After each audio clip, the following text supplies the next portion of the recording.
So one of the most requested recipes by you, the viewer, is the beef stroganoff. Right here, right now, I'm going to be showing you how to make that most requested, most wanted recipe.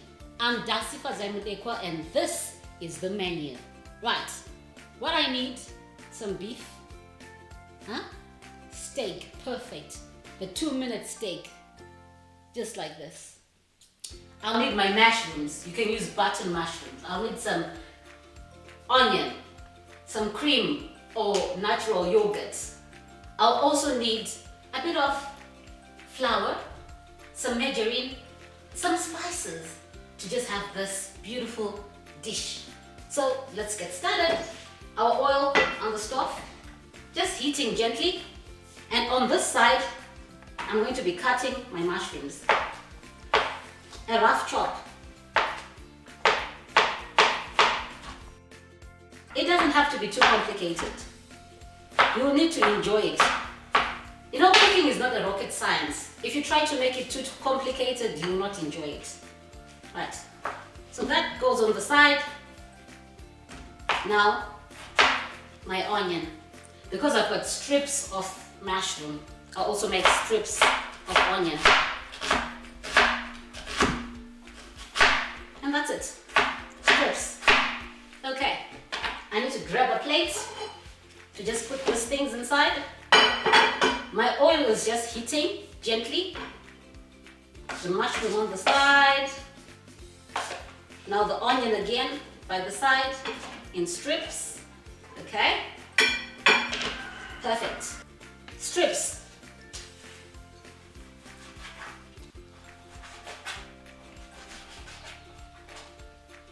If you can see, this is boneless steak. It's not on the bone. I'm just cutting this into strips. Right, I'm making my beef stroganoff. I've just cut my beef into strips, into my very hot oil. So I need to just brown this.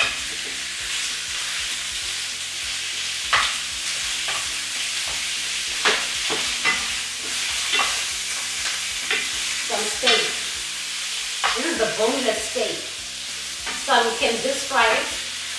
So if you're going to use something that's on the bone, what you'll need to do is to take it, boil it until it's soft and tender, then you can fry it.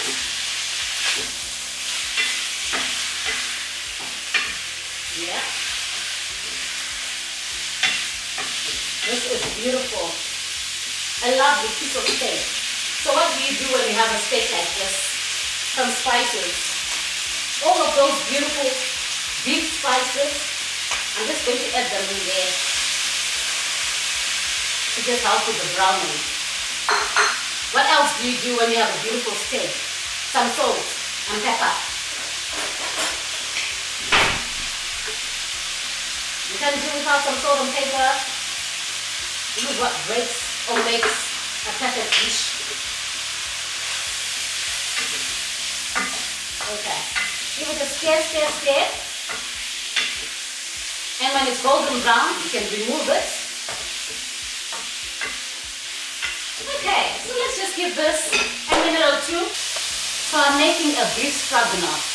Now, what differentiates a beef stew from a beef stroganoff? A stroganoff is your beef that has got mushrooms and mostly a creamy component. That's either natural yogurt, some cream or sour milk. That's the only difference between a real stew that you make with tomatoes. So this has been cooking and it has browned. So now I'll remove it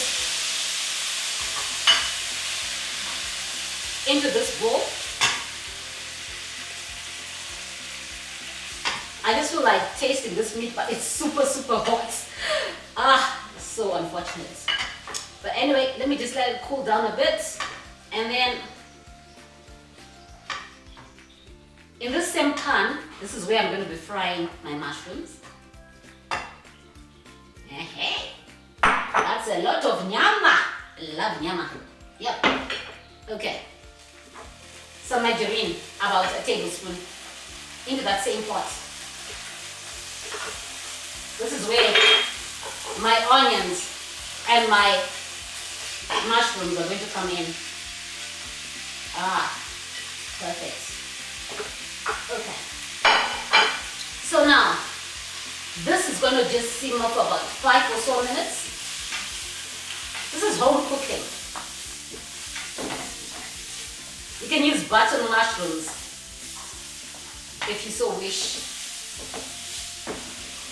I'm just going to cook down the mushroom.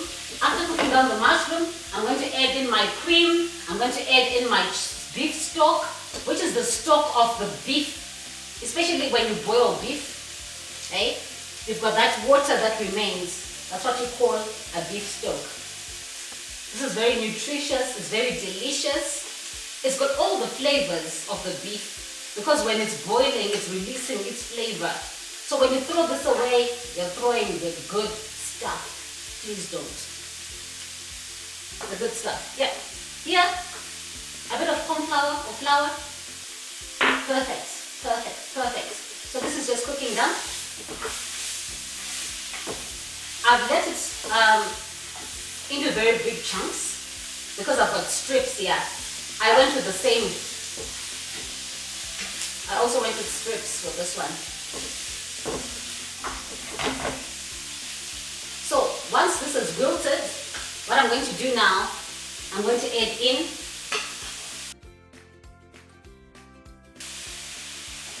just 1 or 2 tablespoons. This is going to be my thickening component. Ah, divine. I'm going to add in my beef stock. It's reporting that this is a good meal. Huh? Huh? You should be here with me right now. It's perfect. Now, what I simply do now is reduce my stock because I'm on like 5. I'm going to reduce it to about a 3. Then add in my cream. This is what's going to give the creaminess of the stroganoff. You can use Greek or plain yogurt. Look at that. Look at that. Look at that. The deliciousness. Now, I know somebody is already looking at my onions and thinking, ugh. You know, if you don't like a lot of onions, don't use a lot of onion. If you like small onions, you can still make it. It's all gonna turn out the same at the end of the day. What you need to do is to know the processes, what you need to do first, what you need to do after to give you that perfect meal. I'm loving this. Because my stock is already cooked, in goes the beef.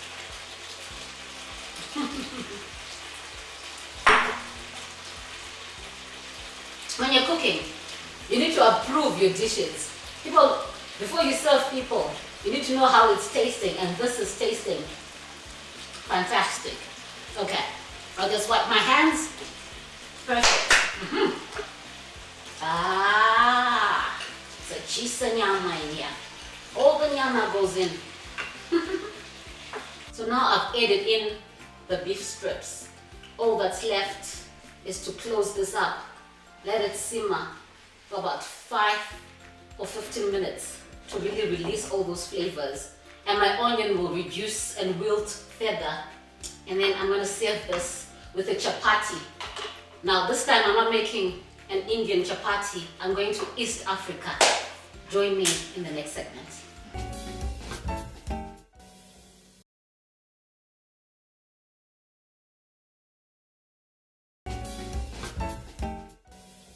Today on the menu, we're making a trip to East Africa, where they have their chapati, a little different from the Indian one in that it uses a lot of oil in it and it's got flaky layers in between.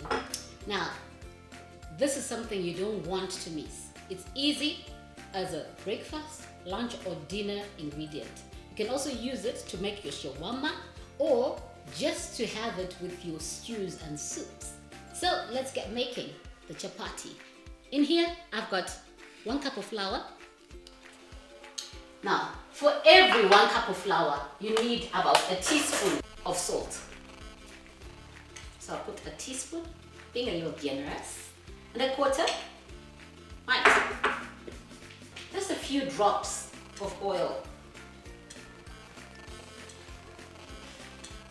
This is my adaptation. Right. In goes some water. Aha. Now a mixing spoon. Mix, mix, mix. Now, I don't want it to be too wet because I need to roll it out very thinly.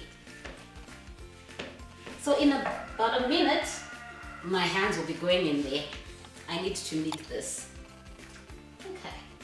A few more drops of water so that my dough comes together.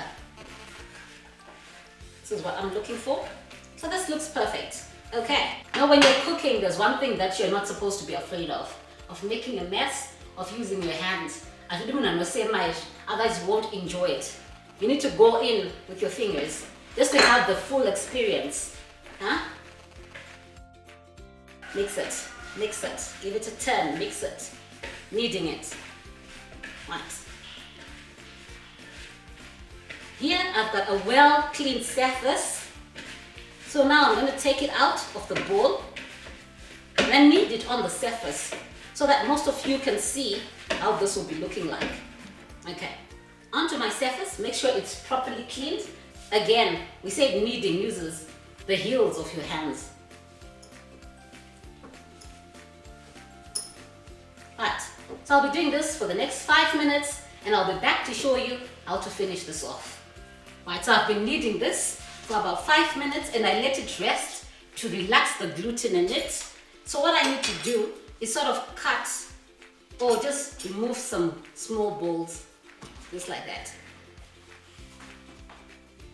I'll just do about 2 for now, just to show you, and then I'll show you how to complete this.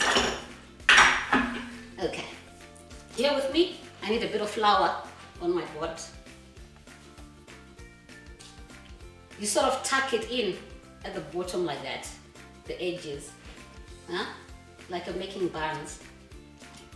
That's looking good. My rolling pin, I need to roll this up. Roll it, roll it, roll it. Right. We keep rolling it into a circle. One thing I enjoyed watching is that the way they make their dough in East Africa is a bit different from the way we make it here. In the way that they knead. They sort of tuck it in. I'll show you in a minute how they do it. But this is how we do it in Zimbabwe. We're just making an adaptation from our friendly neighbors. Right. But you can make it a bit bigger. Now because of my space, I'm just going to use it like this. Just a small cut to sort of open up your chapati, like this. If you are using a brush, you could use a brush. I'm using the back of a spoon. Some oil. This is what makes it different. This is what makes it East African. Right. It uses a lot of oil. That's the major difference. This uses a lot of oil. And then now, I'll start to roll it.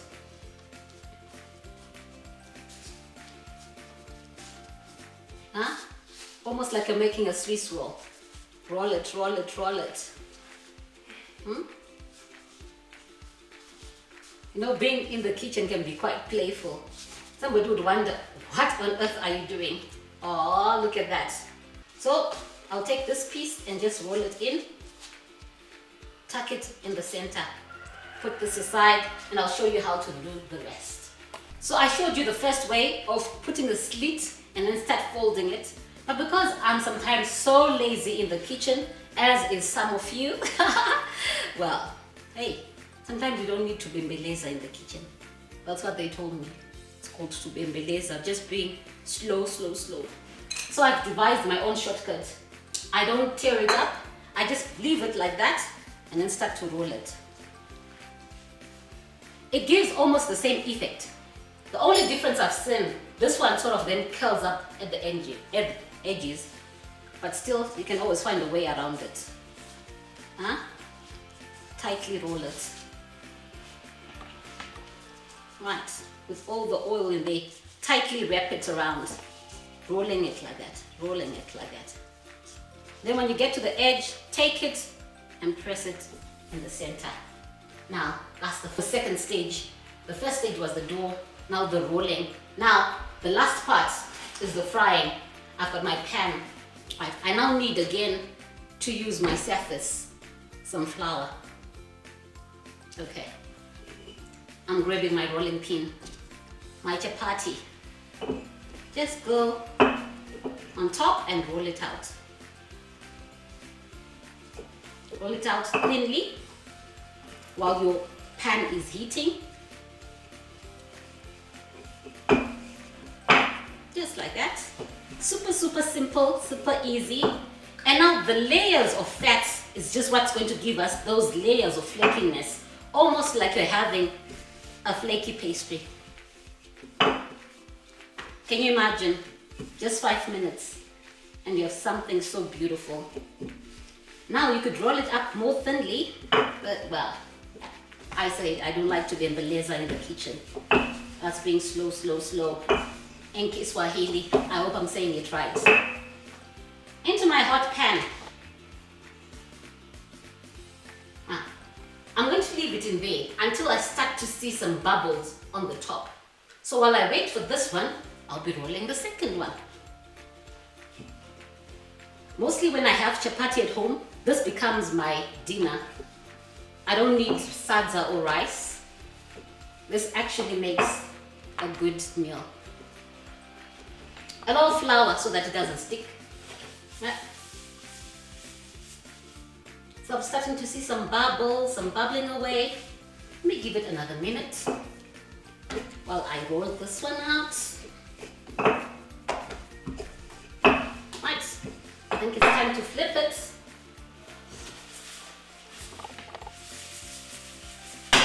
Okay. Grabbing a fork and I flip it.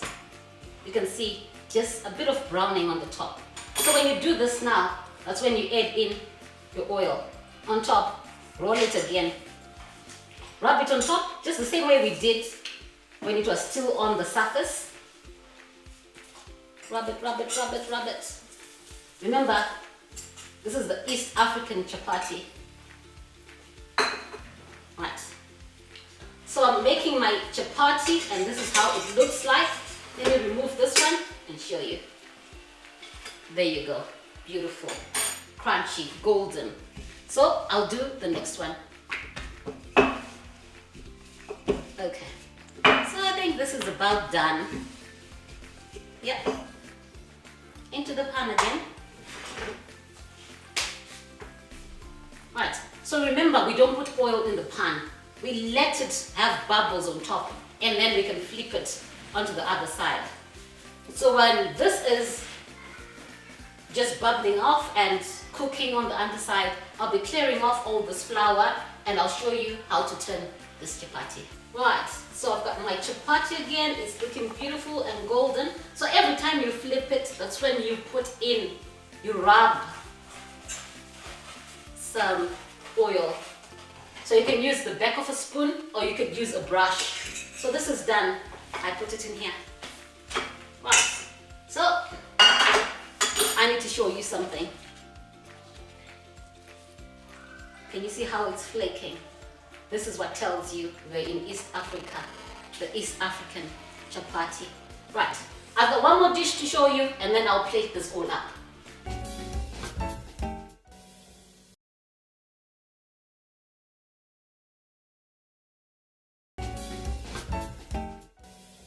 Right, so I've made a beef stroganoff, one of the most requested recipes on the menu. I also made an East African chapati, and now I'm doing an egg omelette. I'm going to be using means for this omelette, a few mushrooms and some red pepper. So I need to cut out. Okay, maybe before I cut, why not just put in the means? This is about 500 grams of meat.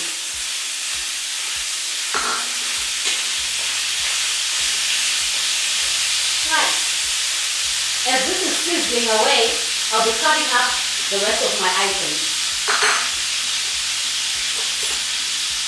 Right. Some red pepper. I'm making them very small because this is an omelette. We don't want them to be too chunky. Right. I love it when things come together. I love meat. I love eggs. So this is one way that I can combine my two favorite items and enjoy them. Right. Just a few more pieces to cut out. Now my mushroom again, very, very small.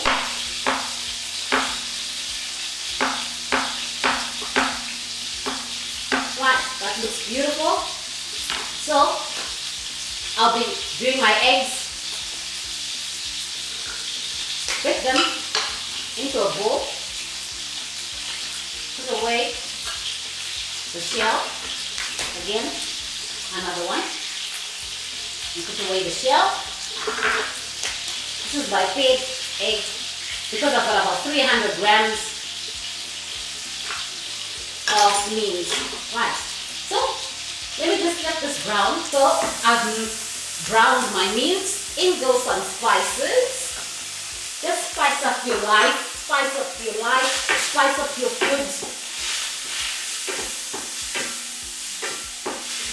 Okay, some curry, some beef spices. Now in goes my mushroom. Now I just want to wilt this, which I might take a few minutes. Because when I'm having my mushroom, I enjoy feeling it in my teeth. Just having it as a big bite. Right. Okay, that looks perfect. What goes now? My red pepper. Just to give it color really. Apart from the flavors that it gives, just giving it color. I'm just beating my eggs. Because in a moment, these are going to be getting in here. Right. This is looking yum, yum, yum, yum, yum. Okay. I think this settles it. But before you go and serve your food, you need to adjust your seasoning. Some salt. There's nothing boring like unflavored, unseasoned food.